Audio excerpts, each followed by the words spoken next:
Major గా కనబడుతున్నారు అనేది వస్తుంది. అంటే దాని వెనుక మూలాలను కూడా మనం వెతికి మనము డిస్కస్ చేసుకోవాల్సిన అవసరం. ఇది లాంగ్ టర్మ్ లో మనం ఇంకా కొంత టైం తీసుకొని ఇట్లాంటి ఒకటి రెండు మీటింగ్ కూడా పెట్టుకుందాం. ఇప్పుడు ప్రజెంట్ సిచ్యువేషన్ ఏంటంటే మనం ఇమీడియట్లీ ఈ మీటింగ్ పెట్టుకోవడానికి రాష్ట్రంలో దేశంలో ముఖ్యంగా డాక్టర్స్ మాకు సేఫ్టీ కావాలి, సేఫ్టీ లేదు అనేటువంటి ఒక అభద్రతా భావంలో వాళ్ళు ఈరోజు పెద్ద ఎత్తున దిస్ ఈజ్ 7th డే అనుకుంటా, ఈ రోజు వరకు వాళ్ళు పెద్ద ఎత్తున ధర్నాలు దీక్షలు తర్వాత ట్రీట్మెంట్ కూడా వెళ్లకుండా ఓపీలు కూడా బైకట్ చేసి మరి వచ్చారు. కాబట్టి వాళ్ళకు మనం కూర్చొని కొన్ని ప్రికాషన్స్ తీసుకోవడం ద్వారా ఒక గుడ్ మెసేజ్ ఒక భరోసాను కూడా మనం ఇక్కడ నుంచి ఇవ్వాల్సిన అవసరం ఉంది. దానికోసం తక్షణంగా మనం ఎట్లాంటి తీసుకుంటే బాగుంటది, ఎలాంటి ప్రికాషన్స్ తీసుకుంటే సేఫ్టీకి సంబంధించి ఉమెన్ సేఫ్టీకి సంబంధించి దగ్గర ఎక్కడ మూవ్మెంట్ అంటే మూవింగ్ ఉంటుందో అంటే ఉమెన్ యొక్క అంటే ఎంతగా ఉంటారు ఎక్కడికి వెళ్ళినా చూడంగానే అదే ఇది ఉమెన్ సేఫ్టీ కోసం ఇది ఈ డయల్ నెంబర్ 100 లేదా 818-181 ఇట్లా ఉన్నాయి అనేది. తర్వాత మనం తీసుకునేటువంటి నిర్ణయాల గురించి గవర్నమెంట్ కూడా సీరియస్ గా ఉంది అనేటువంటిది కూడా కింది వరకు వెళ్ళడం. ఒక తప్పు చేయాలి ఒకటి ఎట్లుందంటే ఇంట్లో కూడా మనము సేఫ్టీగా ఉంటున్నాం అనే భరోసా లేకుండా పోతుంది. ఆ మైండ్ సెట్ అట్లా అలవాటు అయిపోయింది. ఈ సెల్స్ చూడడము, బ్యాడ్ వీడియోస్ చూడడము.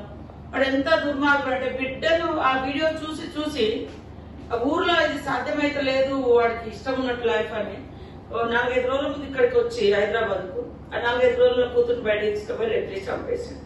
దాని కారణమే వాడు రోజు వీడియోలు చూస్తాడు. అట్లా తర్వాత ఇంకా కొన్ని డ్రగ్స్ కేసులు, డ్రగ్స్ అడిక్ట్ అయ్యి వాళ్ళు ఆ మత్తులో వాళ్ళ ఇట్లాంటివన్నీ కూడా ఉంటున్నాయి. కాబట్టి మేడం ఇప్పుడు మనం అర్జెంట్ గా మీరైతే ఫోకస్ పెట్టాల్సింది ఇప్పుడు డాక్టర్స్ తర్వాత మెడికల్ సంబంధించి వాళ్ళంతా కూడా కొంత ఇన్సెక్యూర్ గా ఫీల్ అవుతున్నటువంటి అన్ని కూడా మన పోలీస్ అధికారులకు చెప్పి కొంత ఫ్రీక్వెంట్లీగా అక్కడ విజిట్ చేసేటట్టుగా కొంత సైరన్ ఒకప్పుడు నైట్ అయిందంటే పోలీస్ వెహికల్స్ వస్తున్నాయి అట్లాంటి కొన్ని ఉండేది. అట్లానే మన నైట్ టైంలో ఐటీ ఏరియా సైడ్ కానీ నార్మల్ స్పీచర్ ఫోన్ కూడా ఉంటే ఏ లాగా ఉంటాయి. Only you dial 100 and then press 8 IVR to 8 వస్తుంది చెప్పారు first. So 8 as soon as you call dial 100 they will give option that if you want to use T-Safe service press 8. So you press 8 and your journey gets monitored. Ride monitoring start అవుతుంది. And secondly SOS button గురించి we are not waiting. ఇది మీకు problem లో ఉన్నారు మీరు SOS press చేస్తే police వస్తుంది అట్లే కాదు.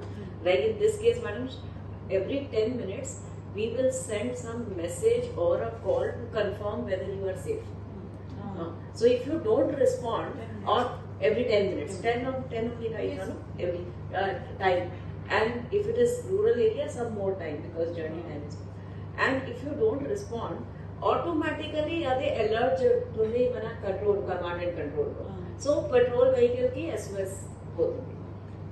సో ఇన్ దిస్ మీ దగ్గర స్మార్ట్ ఫోన్ ఉంటే మనము మెసేజ్ తర్వాత ఒక లింక్ పంపిస్తాం. లోకల్ అధికారులు కూడా హాస్పిటల్స్ కావచ్చు, స్కూల్స్ కావచ్చు, హాస్టల్స్ కావచ్చు, లేదా వర్కింగ్ ప్లేసెస్ ఎక్కడెక్కడ ఉన్నాయో వాటి మీద వాటితో ఒక స్పెషల్ కమిటీ ఒక SI ఉంటారు, లేదా ఇన్స్టిట్యూషన్ హెడ్ ఉంటారు, లేదా ఆ సంబంధించిన వర్కర్స్ నుంచి ఒకరిని తీసుకొని మంత్లీ 15 days ఒకసారి వాళ్ళ సేఫ్టీ సంబంధించినటువంటి అంశాలను డిస్కస్ చేసుకోవడం, లేదా ఏదైనా డౌట్స్ ఉంటే ఈ కమిటీని అప్రోచ్ కావడం, ఇట్లాంటి కొన్ని పాయింట్స్ మనం ఫ్రేమ్ చేసుకుంటే మరి పోలీస్ నుంచి కూడా ఇప్పుడు ఏమైతుందంటే వాస్తవానికి ఆ అమ్మాయి అయితే తన ఇంట్లో ఉన్నట్టుగానే ఫీల్ అవుతాం.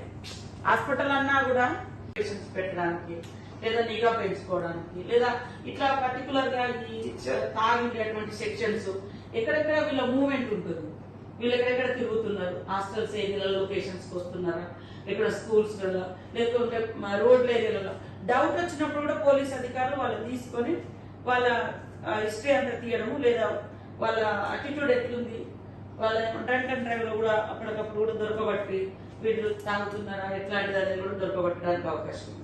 సో ఇట్లాంటివన్నీ మనం కొన్ని సెక్యూరిటీ పర్పస్ లో తీసుకొని ఇప్పుడు జరుగుతున్న రిగార్డింగ్ ఇది మెడికల్ డిపార్ట్మెంట్ స్ట్రైక్ ఉంది కాబట్టి వారి కోసం కూడా మనం ఒక స్పెషల్ గా కొన్ని నిర్ణయాలు తీసుకొని మేము భద్రత కల్పిస్తాము, మేము ఈ రకంగా తీసుకోబోతున్నాం అనే ఒక గుడ్ ద్వారా కూడా మనం ఒక సపోర్ట్ తీసుకొని ఆల్ డిపార్ట్మెంట్స్ కు ఒక జీవో లాగా గైడ్ లైన్స్ లాగా వెళ్ళేటట్టుగా. అంటే ఇప్పుడు ఇందాక కరుణ మేము కూర్చున్నప్పుడు ఇప్పుడు చాలా మంది పెద్ద పెద్ద హాస్పిటల్లో అవుట్ సోర్సింగ్ ఉద్యోగులు ఉన్నారు. వాళ్ళకు భయం లేదు, భక్తి లేదు. అంటే ఉదాహరణ కొంతమంది భయం ఉండదు, నా గవర్నమెంట్ ఉద్యోగం అయితేనేమో నా ఉద్యోగం పోతుందేమో అట్లా ఇట్లా అని కూడా భయం ఉంటుంది.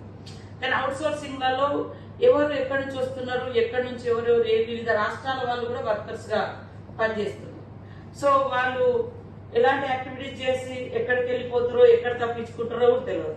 అంతకుముందు దొమ్మాయిగూడలో ఒకడు బయట నుంచి బీహార్ నుంచి ఎక్కడి నుంచి వచ్చి వాడు కూడా ఇట్లా డ్రగ్స్ అడిక్ట్ 3 years అమ్మాయి 2 years బ్యాక్ 2-3 years బ్యాక్ దొమ్మాయిగూడలో 3 ఏళ్ళ అమ్మాయి బయటకు వచ్చింది ఇంటికి ఆడుకుంటాను.